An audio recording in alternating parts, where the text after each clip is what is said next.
Kama ni mara yako ya kwanza unatembelea chaneli yetu ya Top 5 Media, tunakuomba ubonyeze neno subscribe, kisha kwa chini itatokea alama ya kengele. Tunakuomba ubonyeze kengele hiyo ili uwe wa kwanza kupokea taarifa katika chaneli yetu. Asante.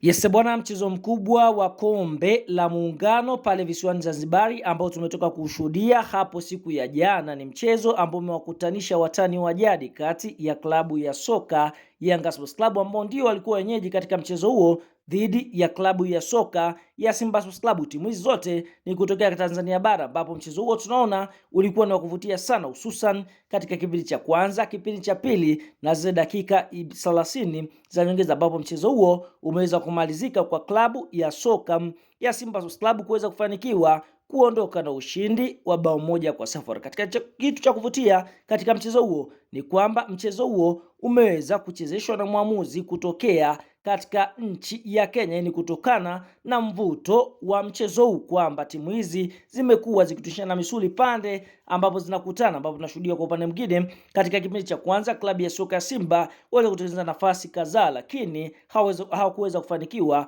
kupata goli. Lakini katika kipindi cha pili klabu ya soka Yanga Sports Club nao pia waweza kuja na mbinu mbadala kupitia kocha wao hapa tunaenda kumwongelea mtaalamu Pedro Gonçalves, lakini kwa upande mwingine hakuweza kufanikiwa kupata ushindi. Lakini katika dakika zile 120 klabu ya soka ya Simba Sports Club wakaweza kufanikiwa kuibuka na ushindi kutokana na goli ambalo klabu ya soka Simba waweza kulipata katika dakika ya 118. Hii ni kutokana na penati ambayo Edmund John aliweza kumchezea rafu ndani ya box, mchezaji ambaye kwa sasa amekuwa na wastani mzuri wa kufanya vizuri ndani ya kocha timu ya soka Simba. Hapa tunaenda kumwongelea Clatous Chama ama Triple C Mwamba wa Lusaka. Fahamu katika mchezo huu tunaona klabu ya soka Simba waliweza kupata penati katika dakika 118 kati ya dakika zile 30 ambazo ziliweza kuongezwa kuelekea katika mikwaju ya penati, ambapo penati ilipigwa na Selemani Mwalimu na kuweza kufanikiwa kuweza kufunga bao pekee ambalo limeweza kutosha kumaliza mchezo huu wa Kariakoo Derby. Fahamu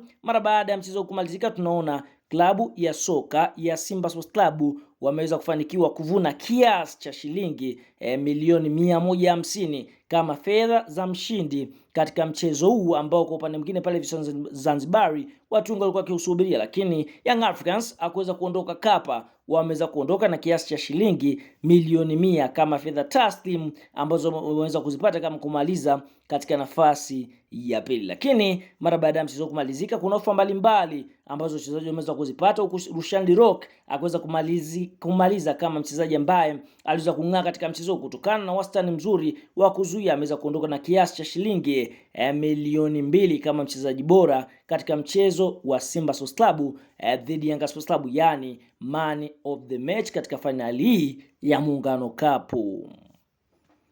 Sasa mara baada ya mchezo wa klabu ya soka ya Simba Sports Club na kikosi cha timu ya soka ya Yanga Sports Club kumalizika kupitia msemaji wa klabu ya soka ya Yanga Sports Club ndugu Ali Kamwe, ambaye kwa upande mwingine alikuwa ameitabiria klabu yake kuweza kufanya mambo mazuri katika mchezo huu, kupitia mitandao ya kijamii ameweza kuandika maneno yafuatayo. Ali Kamwe anasemaje? Anasema hivi: Alhamdulillah, hapa kimaanisha kwamba anamshukuru Mwenyezi Mungu kwa kile ambacho wameweza kukipata. Kisha akasema hivi: sio usiku mzuri kwetu wananchi, tumetupoteza fainali ya muungano mbele ya mtani wetu, sio muda wa kuumia sana, kusikitika, it is part of football, wakimaanisha kwamba ni sehemu ya mpira. Akaendelea kusema hivi: tutumie muda huu kutafakari na kujiandaa na nguvu kubwa kwenye mechi ya ligi kuu. Hatuna muda mrefu kutoka leo. Pointi 3 za ligi kuu mbele ya mtani ni muhimu sana